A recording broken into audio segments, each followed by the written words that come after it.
అనేది ఎగతాళి వీళ్ళు ఏదైతే చేస్తున్నారో ఇంతకుముందు వీళ్ళు అది చేయనందువల్ల వెల్ఫేర్కు అప్పటికి ఇప్పటికీ పెద్ద హ్యూజ్ రూపాయి పెడుతుంటే ఇప్పుడు 1000 రూపాయలు 100 రూపాయలు పెడుతున్నది లేదు, కొంచెం పెరిగింది. But at the same time pilferage లేకుండా మొత్తం కిందికి వెళ్తుంది. రూపాయి గతంలో రూపాయి కిందికి వెళ్తే అది 30 పైసలు 40 పైసలు పోయేది, ఇప్పుడు అది 99 పైసలు 100 పైసలకు పోతుంది. డీబీటీ అయితే నేరుగా పోతుంది. 2,70,000 కోట్లు ఇన్నాళ్ళు పంపించింది. ఇదే 2,70,000 కోట్లు గతంలో పంపి ఉంటే ఏ లక్ష కోట్లో అంతే కిందికి వెళ్ళేది, 1,20,000 కోట్లు పోయేది, మిగిలింది మధ్య దళారులో కరప్షన్ కిందలో పోయేది. అలాంటిది జగన్మోహన్ రెడ్డి గారి ఆలోచన విధానంలో ది బెస్ట్ ఐడియలిస్టిక్ ఆదర్శప్రాయమైంది. ఇంప్లిమెంటబుల్ ఏముందంటే ఇదిగో ఇది నాట్ చేయడమే కాదు, చేస్తున్న మెకానిజం ఏదైతే ఉందో పిల్ఫరేజెస్ స్కోప్ లేకుండా కరప్షన్కు కానీ దాన్ని ఏమంటాం దళారీల వ్యవస్థ కానీ స్కోప్ లేకుండా ట్రాన్స్పరెంట్గా తీసుకెళ్ళి డోర్ డెలివరీ డోర్ వరకు తీసుకెళ్ళడానికి అవసరమైన పర్ఫెక్ట్ సిస్టమ్ ఏర్పాటు చేశాడు. కంఫర్టబుల్లీ మాకు 65% పైన అయితే ఉంటారు. మాది 50% పైన ఉన్నప్పుడు మా ఓటు ఎన్ని కూటమి మొత్తం ఎవరన్నా ఈయన పరోక్షంగా ఎవరిదైతే పెట్టుకున్నారో కాంగ్రెస్ కానీ వీళ్ళు కానీ అందరూ కలిసిన స్పెక్ట్రంలో ఆ వైపు నుంచి ఈ వైపుకు మాకైతే ఎలాంటి ఇది ఉండదు. ఏమున్నా 50%లో వాళ్ళు షేర్ చేసుకోవాల్సిందే. That is our confidence. కాబట్టి అదేం చేయలేదు. అత్యంత దారుణంగా ఓడిపోవటం అనేది సజ్జల గారికి కూడా తెలుసు, ఓడిపోతామని. కొంత ఏదో కనీసం కంటెస్ట్ చేసే క్యాండిడేట్లకి ధైర్యం నింపటానికి మాత్రమే ఆయన ఆ విధంగా మాట్లాడుతున్నారు. ఆయన మనస్సాక్షికి కూడా తెలుసు వారు ఓడిపోవటం అనేది ఖచ్చితం. 3 పార్టీలు కలిసితేనే వెంటనే కంగారు మొదలైంది వైఎస్ఆర్సీపీకి. దాంతోపాటు ఇతర రాజకీయ పార్టీలు కూడా వ్యతిరేకిస్తున్నాయి.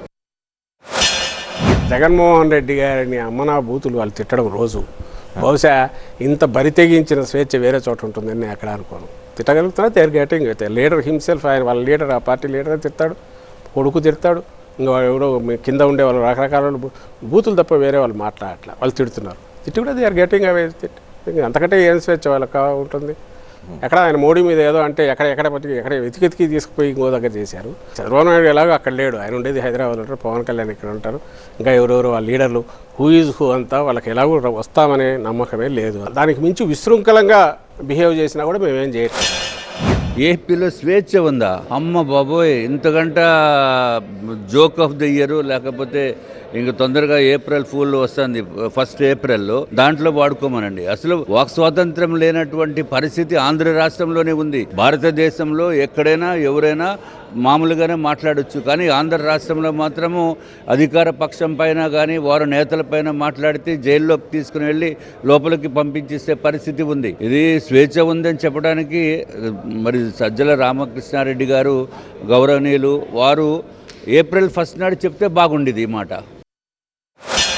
వీళ్ళందరూ కూడా అనుకుంటున్నది పవన్ కళ్యాణ్ ఏదో అవుతాడని. ఆయన ఏది కాదు, మళ్ళీ చంద్రబాబును సీఎం చేయడానికి తను పనిచేస్తున్నాడు, ఆ పల్లకి మోయడానికే తను ఉన్నాడని ఒకసారి ఆయన ఒక భూతంలాగా చూపించి ఇదిగో ఈయన దించాలనే చెప్తున్నారు. జనం అట్లా అనుకోవట్లా.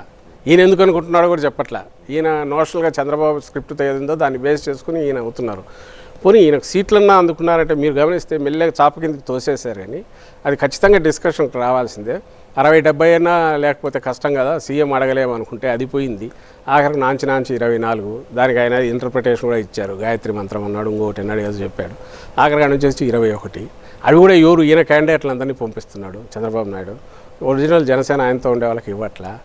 అదే బీజేపీ పరిస్థితి అట్లే దారుణంగా ఉంది. ఎవరైతే బీజేపీ బయట నుంచి టీడీపీ నుంచి వచ్చినారో వాళ్ళది ప్రిఫరెన్స్ ఉంది, వాళ్ళ సీట్లు చూసుకుంటున్నారు తప్ప ఒరిజినల్ బీజేపీ వాళ్ళ గురించి ఎవరు పట్టించుకోవట్లే.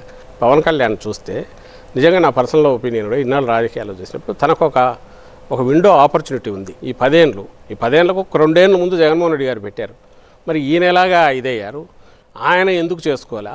పర్మనెంట్ ఒక గెస్ట్ ఆర్టిస్ట్ కిందనో ఒక కాల్ షీట్స్ తీసుకొని పనిచేసే ఒక ఆర్టిస్ట్ లాగానో చంద్రబాబు నాయుడు కోసం చేస్తూ తన జీవితాన్ని తన ఏదో కొవ్వొత్తిలాగా కరిగించుకుంటూ ఎందుకు పోతున్నాడు? సరదాగా పోతున్నాడా, లేక దాని వెనక ఏమన్నా ఉందా అంటే ఎవరికి వాళ్ళు దాని అర్థాలు ఇంటర్ప్రిటేషన్స్ ఇస్తున్నారు. రాజకీయ అవగాహన లేకుండానే 2014 నుంచి పవన్ కళ్యాణ్ గారు రాజకీయాల్లో ఉన్నారు. మరి దాని గురించి ఏమంటారు? 2014లో కూడా మాకు సపోర్ట్ చేశారు.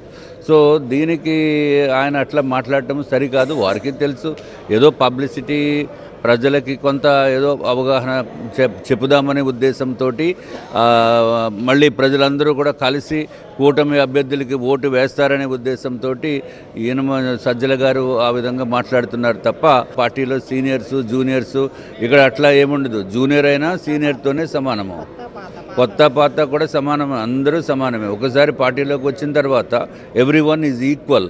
ఆ విధంగా చూసేది భారతీయ జనతా పార్టీ. మిగిలిన వాళ్ళ పార్టీలకి మా పార్టీకి ఉన్న డిఫరెన్స్ అటువంటిది. కాబట్టి ఇప్పుడు ఇంకా కొత్తగా వచ్చే వాళ్ళని కూడా మేము ఆహ్వానిస్తున్నాము.